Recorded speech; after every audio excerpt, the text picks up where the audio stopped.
All right, fight fans, welcome to another deep dive.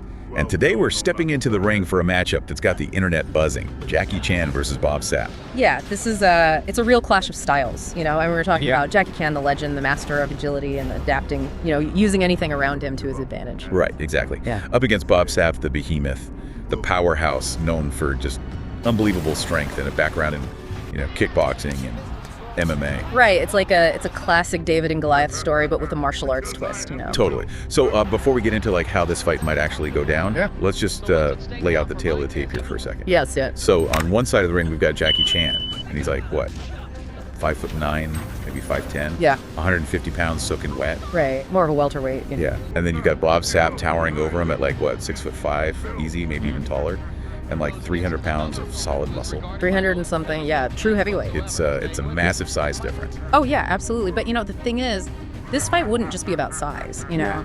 It would be about like two completely different fighting philosophies clashing. Right, so like on the one hand, you've got Jackie Chan.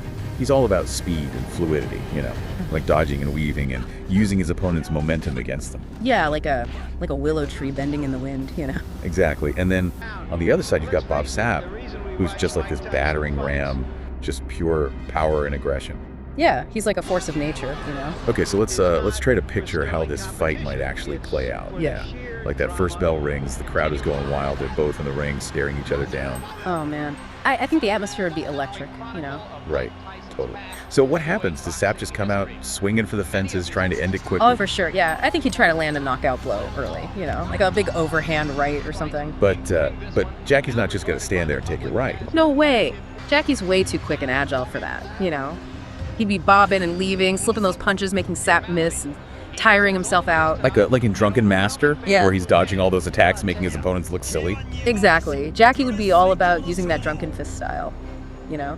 Unpredictable movements, throwing Sapp off balance, making him work harder. And Sapp would be getting more and more frustrated. Oh, absolutely. You know, because he's used to just overwhelming his opponents with his size and power. But Jackie wouldn't be playing that game. He'd be like a slippery eel, always just out of reach. And our sources all point out that Sapp has this weakness when it comes to stamina, right? Yeah, he's known to gas out, you know, especially in a longer fight. Right, which is kind of surprising for a guy his size. Yeah, you'd think he'd have endless energy, but it's not really the case. And against someone like Jackie, who's like the Energizer Bunny of martial arts, that could be a real problem. Totally.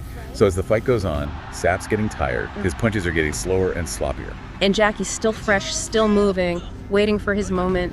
So what's that turning point? When does Jackie decide to go on the offensive? Well, I think he'd be patient, you know, waiting for Sapp to make a mistake, to leave an opening, and then bam, he'd strike with those precise lightning-fast attacks. And he'd probably be using the environment to his advantage too, right? Oh, for sure. I mean, this is Jackie Chan. We're talking about the guy who can turn a ladder into a weapon. He'd be using the ropes, the corner posts, anything he could get his hands on. The ring would become like his own personal playground. Exactly. He'd be running up the ropes, bouncing off the turnbuckles, maybe even grabbing something from the crowd to use as a weapon, you know? So in the end, do you think Jackie would actually be able to knock Sapp out? I don't know about a knockout, but I think he could wear Sapp down, you know? Chip away at him with those precise strikes, target his weak points, exploit his exhaustion until he just couldn't go on anymore. And our sources seem to agree with that, right? They say that Jackie would win through tactical brilliance, through adapting to the situation and exploiting his opponent's weaknesses. Which makes a lot of sense, you know? Because brute strength isn't everything. It's about strategy, about knowing your opponent, about using your strengths to overcome their weaknesses. So I think this deep dive really highlights something important, right? It shows us that even when we're facing a challenge that seems impossible, like going up against someone way bigger and stronger than us, there's always a way to win. If we use our brains, if we adapt to the situation, if we find a way to turn our weaknesses into strengths. Exactly. It's about thinking outside the box, you know? Like Jackie Chan does in his movies. He never gives up. He never lets his size or his opponent's strength intimidate him. He always finds a way to win. And I think that's a really inspiring message for all of us. Absolutely. And I think that's a perfect place to wrap up this deep dive. So listeners, next time you're feeling outmatched or overwhelmed, remember Jackie Chan. Remember that even the smallest guy in the ring can win if he uses his head and never gives up. Couldn't have said it better myself. So thanks for joining us for another deep dive. We'll see you next time. See ya.